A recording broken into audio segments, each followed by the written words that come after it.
बंगाल में हुई बीजेपी विधायक की मौत के विरोध में आज बंगाल बीजेपी के नॉर्थ बंगाल में 12 घंटे का बंद बुलाया गया है। इस दौरान बंगाल के कई जिलों में बीजेपी कार्यकर्ता सड़क पर उतरे हैं। सिलीगुड़ी से लेकर रायगंज तक बीजेपी के कार्यकर्ता विरोध प्रदर्शन कर रहे हैं। कूच बिहार में स्टेट ट्रांसपोर्ट की बस को भी प्रदर्शनकारियों ने निशाना बनाया है। 3 जगहों की तस्वीरें हम आप तक पहुंचा रहे हैं। कूच बिहार, सिलीगुड़ी, रानीगंज, जहां पर बंद का असर साफ तौर पर दिखाई दे रहा है।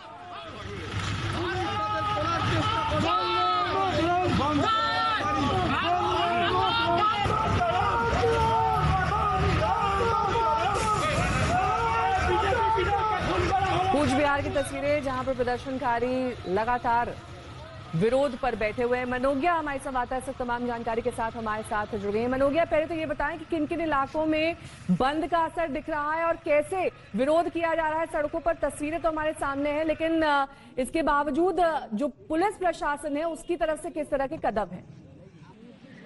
पुलिस प्रशासन की ओर से एक अतिरिक्त व्यवस्था की गई है, खासतौर से जगह जगह पर जहां पर आज टुकड़ियां तैनात की गई हैं। लेकिन वहीं दूसरी ओर भाजपा के समर्थक हर जगह, कई जगह, खासतौर से कूच बिहार और आसपास के इलाकों में तो काफी ज्यादा हिंसा की घटनाएं भी हुई हैं, जहां पर बसों को तोड़ा गया है, बसों की आवाजाही पर रोक लगा दी गई है, बसों को निकलने नहीं दिया जा रहा है। तो वहीं दूसरी ओर सिलीगुड़ी और आसपास के इलाकों में फिलहाल अभी तक शांति है या किसी भी तरह की हिंसा की घटना या झड़प नहीं हुई है। जहां जहां बसों को नहीं निकलने दिया जा रहा है वहां पुलिस प्रशासन की ओर से कोशिश की जा रही है कि बसों की आवाजाही पर किसी भी तरह की दिक्कत न हो। हालांकि दिनाजपुर और आसपास के इलाकों में मानो सब कुछ थम सा गया है और उसी के साथ साथ प्रदर्शनकारी सड़कों पर बैठे हुए हैं। बहुत बहुत शुक्रिया मनोज्ञा तमाम जानकारी के लिए आपका। तो आप ये तस्वीरें देख रहे हैं किस तरीके से पश्चिम बंगाल में कई जगहों पर बंद का असर दिख रहा है। बीजेपी विधायक की मौत पर बंगाल में यह आक्रोश, जहां पर बीजेपी समर्थक अब सड़क पर विरोध प्रदर्शन कर रहे हैं। 12 घंटे का ये बंद बुलाया गया है पश्चिम बंगाल के कई इलाकों में, जिसमें कूच बिहार, सिलीगुड़ी, रायगंज शामिल है। कई जगहों की स्टेट रोडवेज बसेस को भी रोका जा रहा है, लेकिन पुलिस प्रशासन की ओर से तमाम एहतियातन कदम उठाए जा रहे हैं। जगह जगह पर तैनाती की गई है।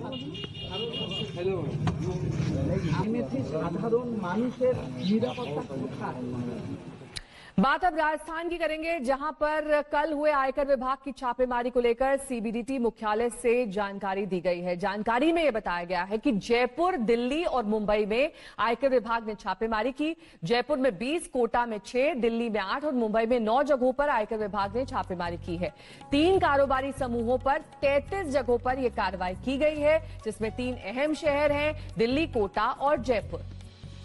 शरद कुमार हमारे संवाददाता सब तमाम जानकारी के साथ हमारे साथ जुड़ गए हैं। शरद, राजनीतिक द्वेष के चलते ये तमाम रेड की गई, इस तरह के आरोप लगाए गए, लेकिन अब इस मामले में सफाई दी गई है। आयकर विभाग ने कहा है कि जांच अब भी जारी है। क्यों ये जांच की जा रही है, इसके बारे में कुछ कहा गया है?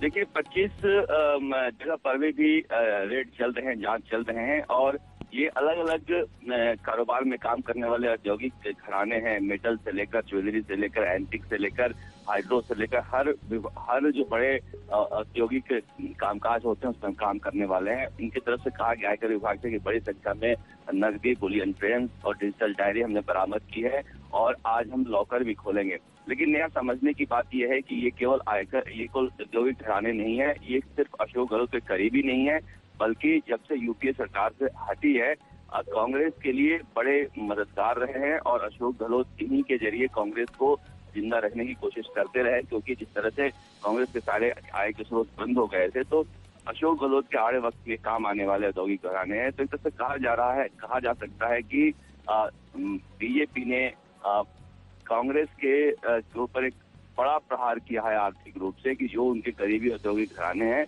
उन पर इस तरह से छापे डाले जा रहे हैं ताकि पैसे का स्रोत अगर विधायकों के खरीद फरोख्त में कहीं कांग्रेस काम ले सकती है तो उसको खत्म किया जाए, उसको बंद किया जाए। तो निश्चित रूप से कहीं न कहीं ये बात तो उठेगी ही कि इस वक्त इस तरह से कांग्रेस के नजदीकी और अशोक गहलोत के करीबी औद्योगिक घरानों पर छापे क्यों पड़ रहे हैं। बहुत बहुत शुक्रिया शरद इस तमाम जानकारी के लिए आपका। तो राजस्थान में कांग्रेस के अंदर छिड़ी सत्ता की लड़ाई दिलचस्प मोड़ पर आ टिकी है, क्योंकि कांग्रेस ने आज फिर विधायकों की बैठक बुलाई है सुबह 10 बजे और पायलट को इसमें न्योता दिया गया है। लेकिन पायलट के तेवर इतने बागी हैं कि उन्होंने रात में ही इससे इनकार कर दिया। ऐसे में यही लग रहा है कि गहलोत का सियासी भाग्य बहुत जल्द आंकड़ों के हवाले होने वाला है।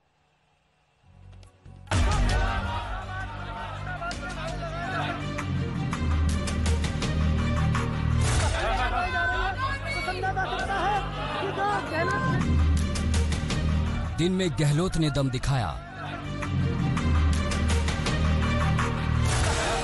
तो रात में पायलट की बारी थी। अपने समर्थक विधायकों के एक वीडियो के जरिए पायलट ने साफ कर दिया कि अगर किसी को लग रहा है कि उन्होंने हथियार डाल दिए हैं तो वो अपना भ्रम दूर कर ले। कांग्रेस को समझ आ रहा है कि मामला अटक सकता है और पायलट ने शायद ठान ही लिया है कि अटकाना है। लिहाजा कांग्रेस बार बार चेतावनी देने के बाद भी मान मनव्वल करती जा रही है, लेकिन पायलट हैं कि मानने को तैयार नहीं। आज एक और कोशिश है। सुबह 10 बजे से फिर से विधायक दल की बैठक बुलाई गई है और इसमें पायलट को फिर से न्योता भेजा गया है, लेकिन पायलट ने इसमें शामिल होने के लिए पहले ही इनकार कर दिया है। सचिन पायलट जी सहित सब विधायक साथियों के जो किसी वजह से नाराज हैं, उनके लिए सोनिया गांधी जी, राहुल गांधी जी और कांग्रेस पार्टी के सारे दरवाजे खुले हैं। खुले मन से आए।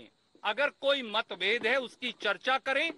केंद्रीय नेतृत्व, प्रभारी महासचिव और दूसरे साथी मिलकर उसका हल निकालेंगे। सीएम की कुर्सी को लेकर पायलट और गहलोत में पहले से ही ठनी थी। बीते 1.5 सालों में ये तलखियां और बढ़ती गई, लेकिन विधायकों की खरीद फरोख्त के मामले में एसओजी के नोटिस से ये पायलट इतना भन्ना गए कि अब आला कमान की सुनने को भी तैयार नहीं। सोमवार की उठापटक के बाद कांग्रेस की ओर से कहा गया कि पायलट की 5 नेताओं से बात हुई है, लेकिन पायलट ने ऐसी कोई भी बातचीत से इनकार कर दिया।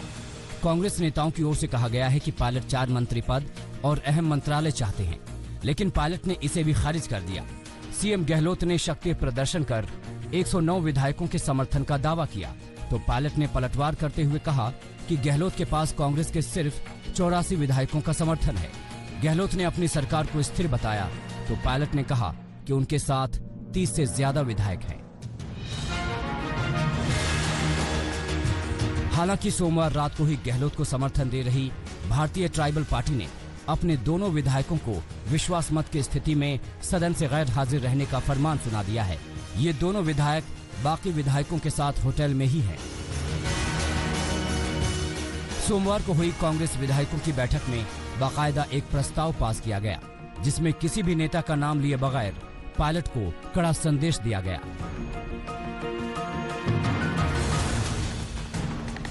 कांग्रेस विधायक दल की यह बैठक कांग्रेस पार्टी और कांग्रेस सरकार को कमजोर करने वाले सभी अलोकतांत्रिक कुकृतियों की कठोर शब्दों में निंदा करती है और ये मांग करती है कि कांग्रेस का कोई पदाधिकारी या विधायक दल का कोई सदस्य प्रत्यक्ष या परोक्ष रूप से कांग्रेस सरकार या पार्टी के खिलाफ गतिविधि करता है या ऐसे षड्यंत्र में संलिप्त है तो उनके खिलाफ कठोर अनुशासनात्मक कार्रवाई की जाए। मध्य प्रदेश और राजस्थान में जीत के बाद सत्ता की उठापटक जो शुरू हुई, तो राहुल गांधी ने अपने प्रभाव और संबंधों के जरिए मामला तात्कालिक तौर पर निपटा लिया था, लेकिन 1.5 साल के अंदर ही दोनों राज्यों में घाटा उठाने वालों ने सिर उठा लिया।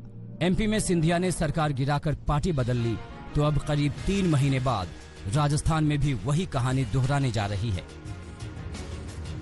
पर्दे के पीछे क्या कुछ पक रहा है, इसका अंदाजा सभी को है। कांग्रेस बीजेपी पर आरोप मढ़ रही है, लेकिन ये सियासी खिचड़ी तभी पकेगी जब बीजेपी के चूल्हे में पायलट फूंक मारेंगे। हालात देखकर तो यही लग रहा है कि पायलट इस रोल के लिए तैयार है। जयपुर से शरद कुमार के साथ आज तक ब्यूरो। भारत चीन के बीच आज फिर बैठक होने वाली है। भारत चीन के बीच आज चौथी बार सैन्य स्तर की वार्ता होगी। लद्दाख के चुशूल में सुबह 11:30 बजे ये बैठक होनी है। चौथी बार इस स्तर की वार्ता की जा रही है। लगभग 11:30 बजे इसका वक्त तय किया गया है, जिसमें दोनों देशों के सैन्य प्रमुख शामिल होंगे।